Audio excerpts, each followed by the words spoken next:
So I see here an attitude expressed by Utaka and by Roberto that says, how can I be an American? I can't. And so I won't. I'm going to cling to my heritage. Is this clinging the problem? Is this belief that you cannot become American the problem?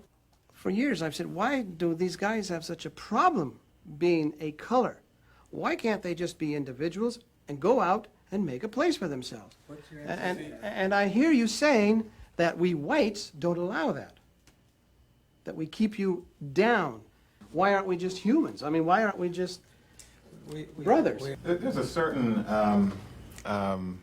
sort of silent consciousness about what it means to be American that I sense coming from white folks that I'd like to talk about. Before I do that, I'd like to say one more thing that's hard about talking about racism, and that is that people of color are spilling their guts and doing education to white people. Let me explain to you how you've got this wrong. Let me explain to you how you've got that wrong. Let me explain, and then we get cross-examined, and it's like, well, maybe your problem is blah, blah, blah, blah, blah. And it's always, racism gets looked at as a person of color's problem, and it's not. We're like on the receiving end of the problem, but we're not the problem. I walk in a world where black people, where Latinos, where Asians, where Arabs, all these different people are experienced as problem people, and that, well, we're going to deal with the person of color problem when, in fact, racism is essentially a white problem. And that for you to understand what racism is about, you're going to be so uncomfortable. You're going to be so different from who you see yourself to be now that, there's just no way for you to get it from where you're sitting. And I'm not saying that you could never get it. I mean that you need to step outside of your skin and step outside of what seems really comfortable and familiar to you and launch out into some real, for you, unknown territory. And you haven't gone out there like you haven't, gotten in proximity to black people, as you say, because you don't have to. And that's part of what it means to be American, to me, is to have all these things that you can do if you want to, that you don't have to do if you don't want to do. And there's a way in which American and white and human become synonyms. That why can't we just treat each other as human beings? To me, when I hear it from a white person, it means, why can't we all just pretend to be white people? I'll pretend you're a white person, and then you can pretend to be white. Why don't you eat what I eat? Why don't you drink what I drink? Why don't you think like I think? Why don't you feel like I feel? God damn it, I'm so sick and goddamn tired of hearing about that. I'm sick of that. That's what it means to be human being to me. That's what it means to be white. That's what it means to be American. Why don't you come the hell over here? That's what I hear every goddamn day. And you know that I can't come over there. You know that this skin, and that this hair, and that this way that I talk, and that I think and I feel will never, ever get included because I'm unpalatable to this goddamn nation. I'm unpalatable. You cannot swallow me. You cannot taste me. You cannot feel me because you don't want to. You think that you can survive without me, but you can't, man. You think that, hey, it'll all be fine when we just treat each other like human beings. And what that says to me is, don't be yourself. Be like me. Keep me comfortable. Connect where I'm ready to connect. Come out to my place.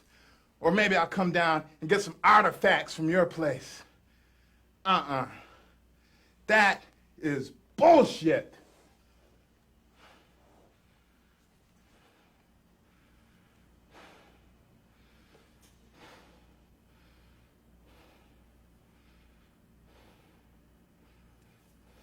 When you say that your ethnicity is American, there is no American ethnicity. You had to throw away your ethnicity to become American. That's what it means. That's what it means. You give up who you are to become American. And you can pretend that it's okay because you're white. When we give up who we are to become American, we know that we're dying from it. You're dying from it too, but you don't know it necessarily. Get ethnic,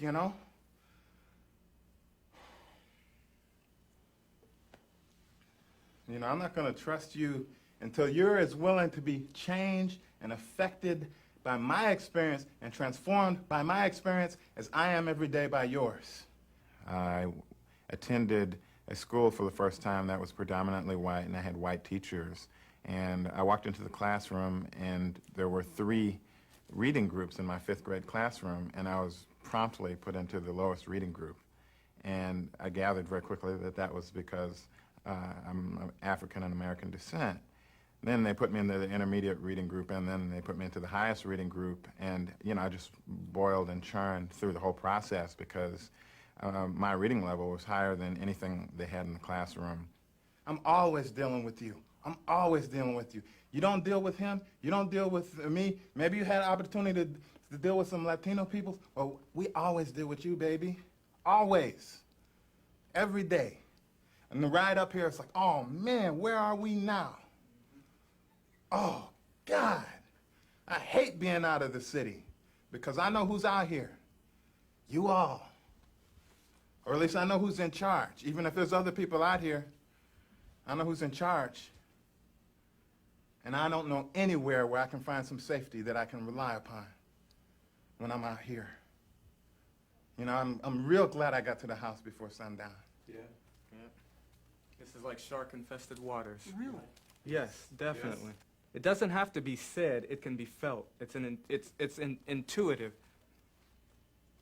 It's hard to explain to somebody who doesn't have to go through it. But, you know, I've traveled down south. And, you know, just that feeling, like you said, you get, you know, drive through Kentucky and Tennessee and see the Appalachian Mountains up ahead of you. And know you want to get through those mountains so fast without stopping for anything because you don't know if you'll get out.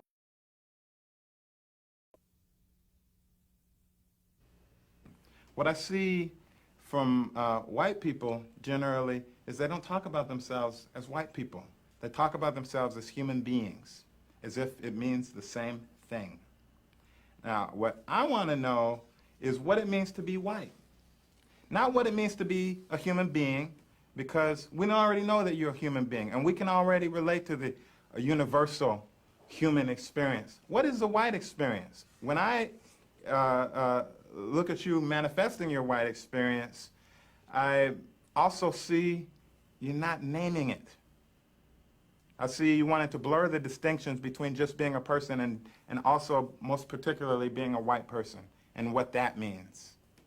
And I think that part of what it means to be white is it means never having to say you're sorry, but it also means never having to admit that to be white means something different than to be a person of color. And that there is an experience that you have that is very different from what the experience of people of color is. I'm sure that there were many times that I felt that people of color were being mistreated. Probably when I was in my late teens, going down to basically black areas and seeing the cops around a lot. We'd go down there and dance and see the police around. But I don't think there was a lot of awareness. It was more just a numbness.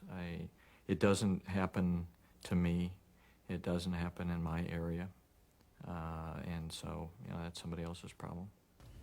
I never consider myself, as you do, a part of an ethnic group.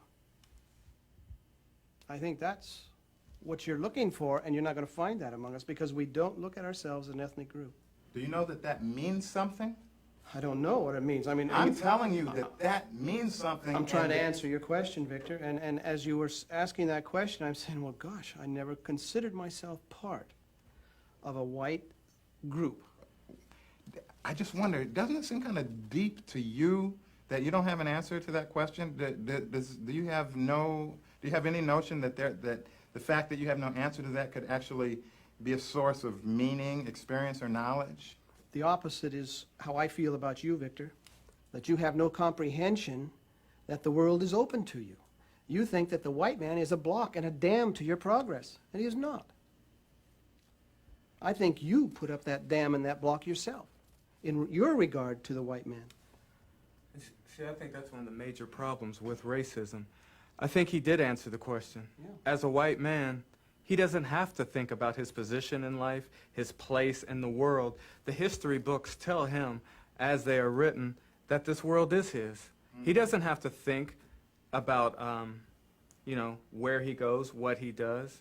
He doesn't have to think like a white person. The way the world has been set up, America in particular, white is human. White is a human being. Right. That's what a human being Like a is. regular person. So he doesn't have to worry about how do I think like a white person. That does I don't know, but I would assume that doesn't enter a white person's mind because they don't have to deal with that from day one. They step into a world that is theirs. Yeah. So he has.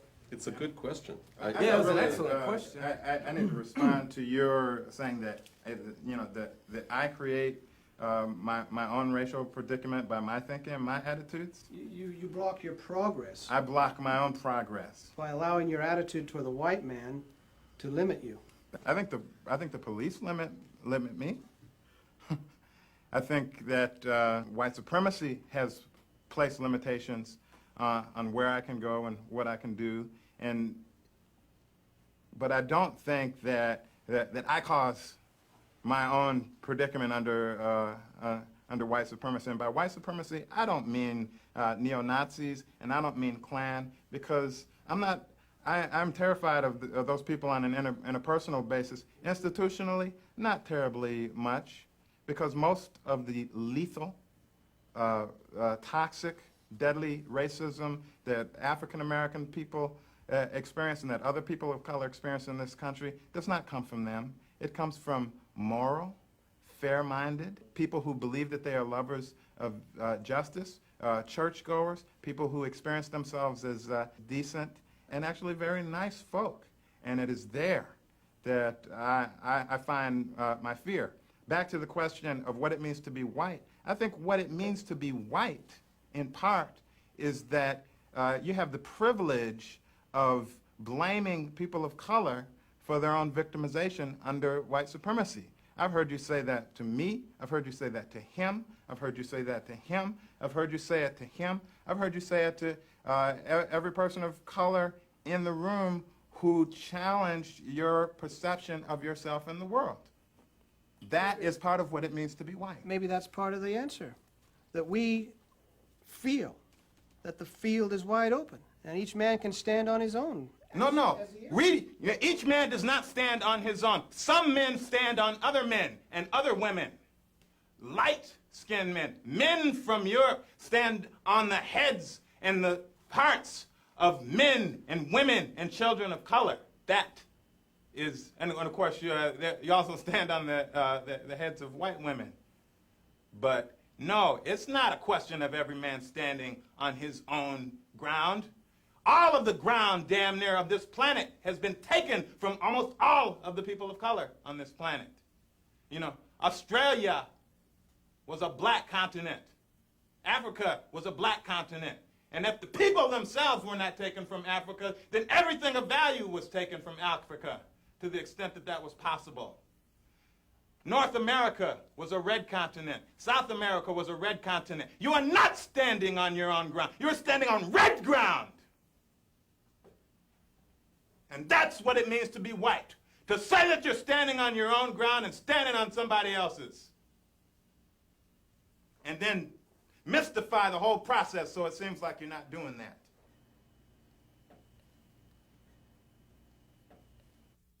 Growing up, I picked up stereotypes that blacks were lazy, that they were violent, that they were dangerous.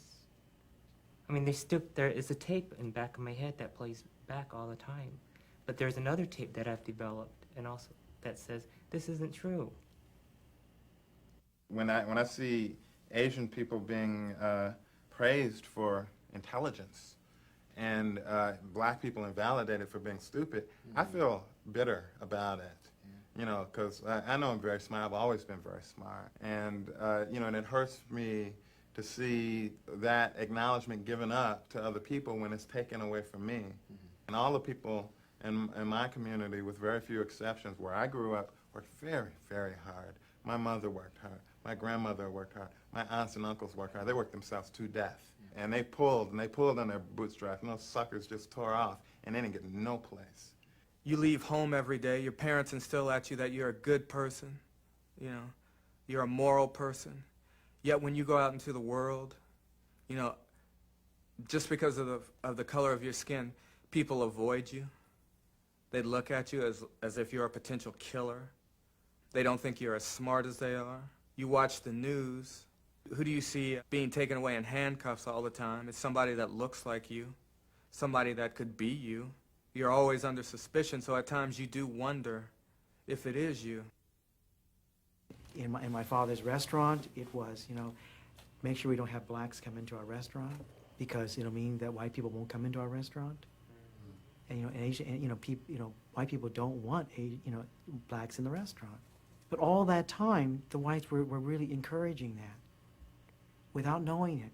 And that's why when I hear about the black and the Asian community, I feel so sad about that because I think that there's a way to which we've been really used to put down black people. You know, especially in the LA riots, you know, the poor little Korean grocer. If only the blacks could work as hard as us with such great family values, you know, look what they get. Then the black people beat them up, burn down their stores.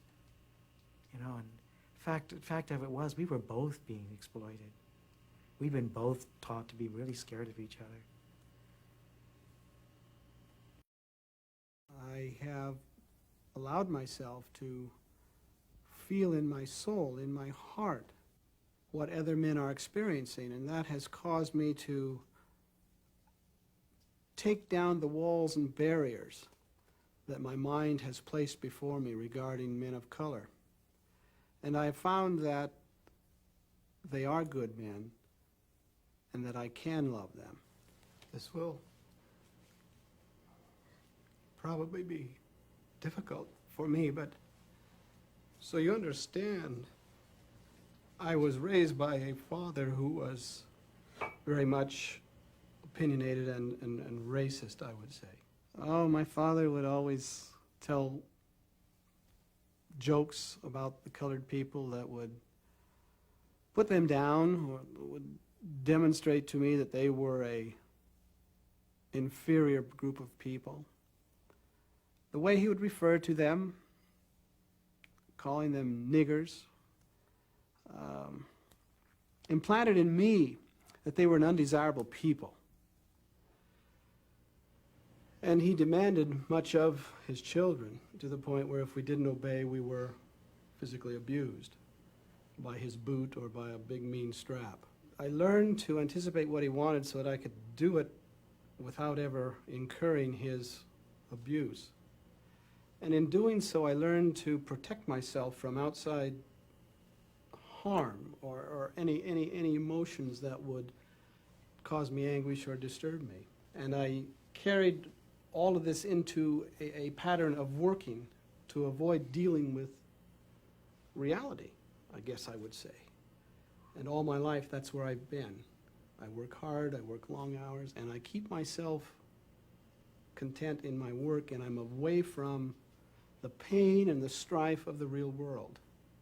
And I know when you tell me your experiences, I tend to minimize them so that I don't have to deal with them. But it's not that I don't want to, and it's not that I don't feel your anguish and pain as people of color. And I'm deeply hurt that you would consider my race as the oppressor, because certainly I have never thought myself that way. And that disturbs me to know that you consider me and my color that way.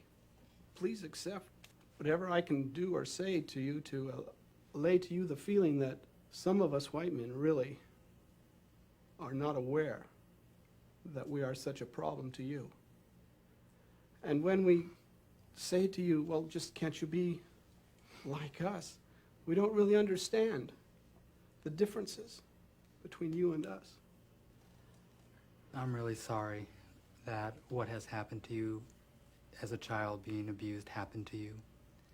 that should never, you didn't deserve that. You didn't deserve any of that. And I appreciate you sharing with me how you survived that and how that survival is with you today, and how hearing us and hearing my story, how your survival, how that affects how you hear me and what you hear and what you do with it. That's really important for me to know how you've survived. And as a white man, to know how you dealt with things, to know how you deal with things when they come your way. That's what Victor was asking, I think, in asking, what does it mean to be white? What is it like to be white? And I appreciate you for exploring that and for getting in touch with what it means to be white. And I appreciate your survival. I'm glad you made it.